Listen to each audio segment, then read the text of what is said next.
much radiation Okay. in deep space, which is, no, that's not true. And plus, the capsule was insulated against radiation poisoning Okay. for that much. So, yeah, them traveling through.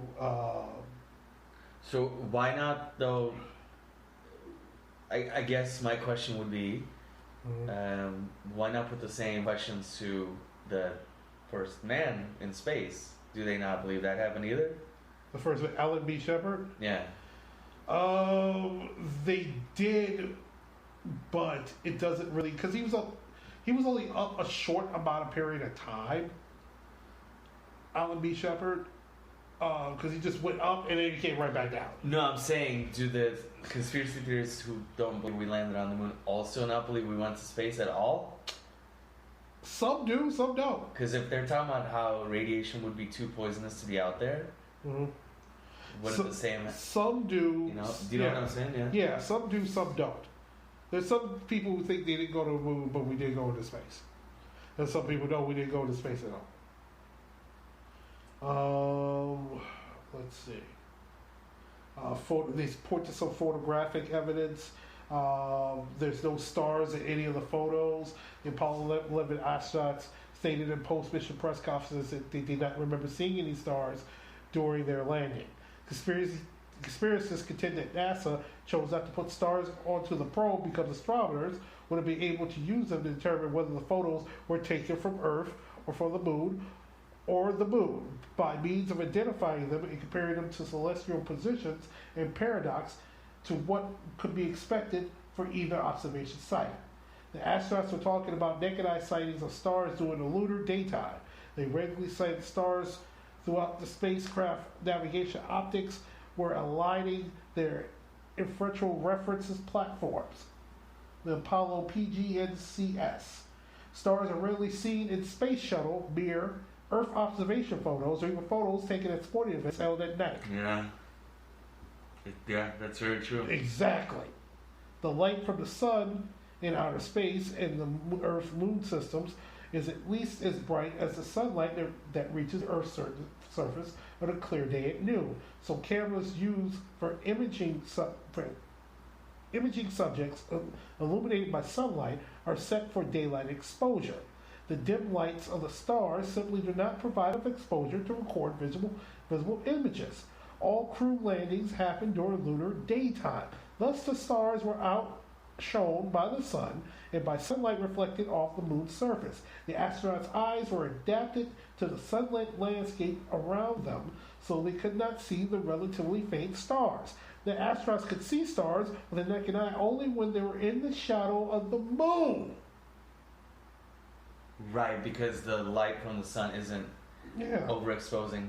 I mean, if you look at any photo from any one of the space missions, looking back down towards Earth, you don't see any stars in the background. No, you don't.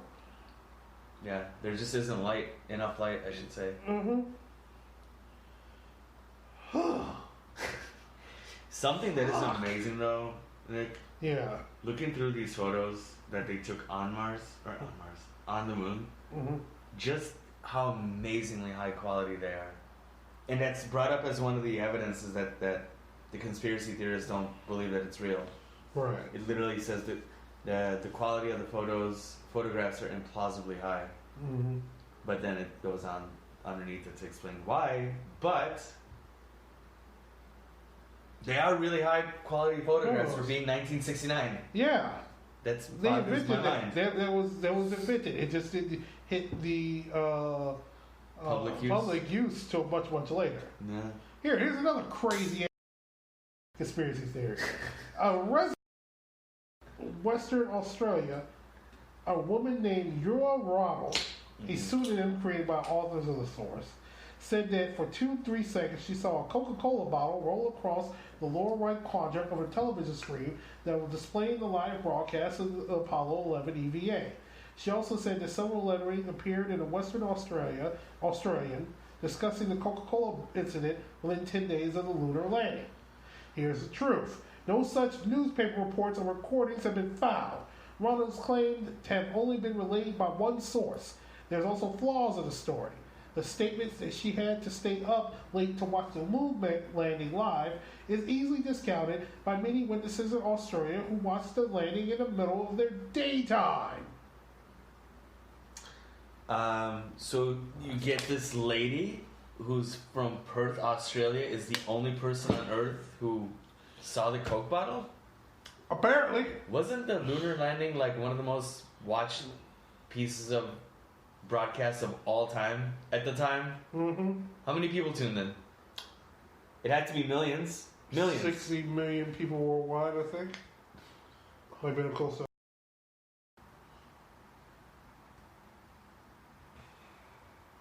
I'm curious. I'm looking right now.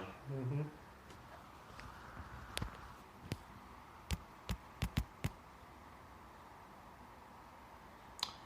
And while he's looking, there's another conspiracy theory people bring up. Who filmed Neil Armstrong stepping onto the moon? Cameras on the lunar module did! That's one of the questions? Yes! Who filmed Neil Armstrong stepping onto the moon? The cameras that was attached to the lunar module! Yeah. I mean, those are easily dismissible. There are some unique ones, though, I must say. Okay.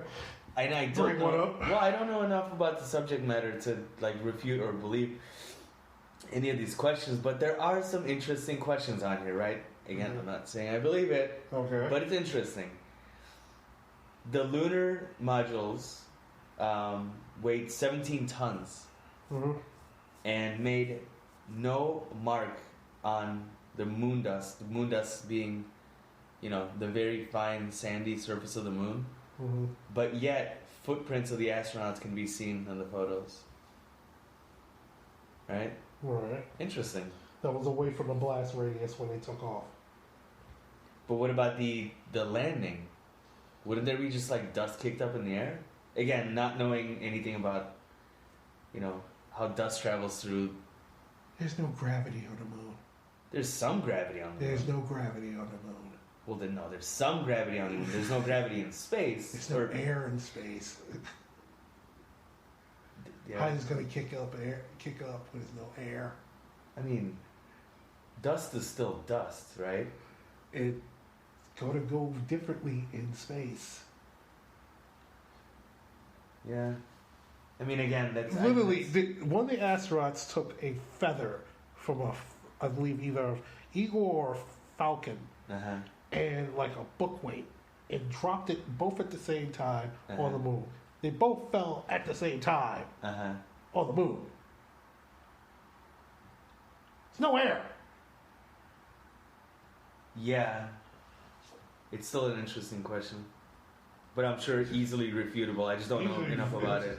I guess that's the way these conspiracy theories work, right? Mm-hmm. You hear like an outlandish claim at first. You're like, ooh, interesting. And then you find further evidence online to Right. back up that, ooh, interesting point Mm-hmm. until you think it's real. Right. We've talked about conspiracies on this podcast before. Yeah, we talked about the KFK conspiracy. See, those are things where the thing about the JFK conspiracy, or like, say, Roswell, for example, is there were a lot of questions that had yet to be answered. I'll separate it this way. Let me separate it this way. Maybe Yeah. this is where you're going. Mm-hmm. The difference between the moon landing conspiracy or most conspiracies and the ones that, in my mind at least, make sense, and we've talked about a lot of these, Mm-hmm. is that it's not just like one weird photographic evidence or one hearsay or witness testimony or this or that. It's more so the mechanism behind the incident, right? Right. Why are KFC assassination conspiracies so... KFC. What did I say? KFC. What the fuck? JFK. JFK. No, it's KFC. KFC assassination on the next weekend. Yeah. They fucking killed the colonel. I know it. I'm sorry. Choked on a piece of chicken. Yes. That's what they told Yes. us. No, the point I'm trying to make is the reason why those are a little bit more believable Mm-hmm. is not just because, again, some evidence, some monumental photographic or witness or whatever evidence. Right. It's that there are some real life motivations behind covering something like that up. Right. Making sure only one person gets blamed for the assassination, right, so on and so forth, right? You know what I mean? Yeah. With the moon landing, you don't think that if it was filmed, Yeah. that somewhere very soon after the fact, either the Soviets or people within the know, Right. you guys lied to the whole world. You didn't Right. go to the moon. Yeah. How bad would that look? How are you How kidding me? How bad would that look if all of a sudden, if these conspiracy theories are true, how bad would it look that the fucking Soviet Union outed your ass Right. and said you didn't go to the moon? You lied to the globe, not just America. You lied to everybody. You tried to trick them and you got caught. That would be it. Yeah. America, You'll have zero credibility ever again. America, no more superpower. Yeah. I know that sounds hyperbolic, but I think it's that important. You know? Yep. Yeah, let's get to just a couple more. Couple more. Footprints in moon dust are unsuspectedly well preserved despite the lack of moisture.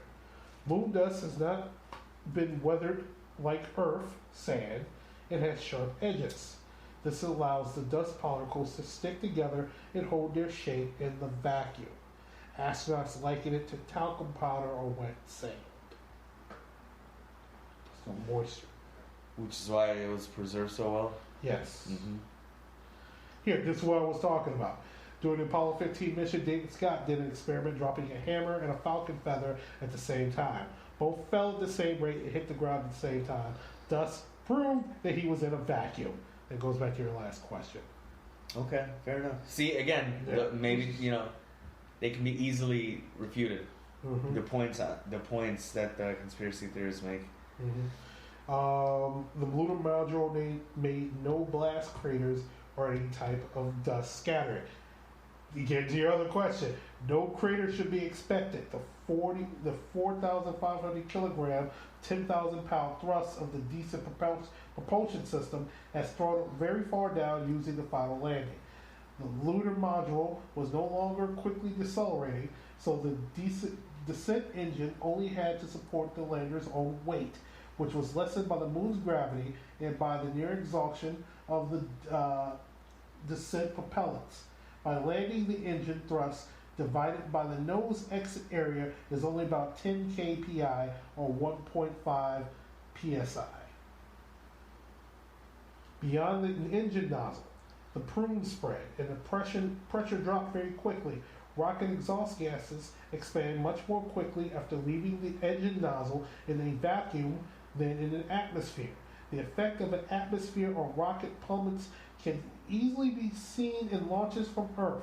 As rockets rise through the thinning atmosphere, the exhaust plummets broaden very noticeably.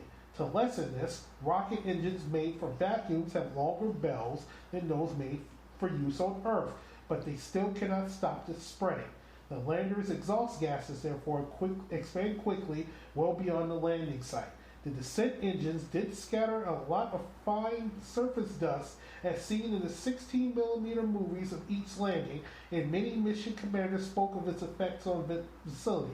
The landers were generally moving horizontally as well as vertically, and the photos do show scouting of the surface along the final decent path. Finally, the lunar regolith, excuse me if I'm butchering that, is very compact below its surface dust layer, making it impossible for the descent engines to blast out a crater. A crater blast was measured under the Apollo 11 lander lengths of the descent engine bell and estimates of the amount that the landing gear had compressed and how deep the lander's foot pads had pressed into the lunar surface, and it found that the engine had eroded between 100 and 150 millimeters, or 4 to 6 inches of regolith out from underneath the engine bell during the final descent and landing. Okay.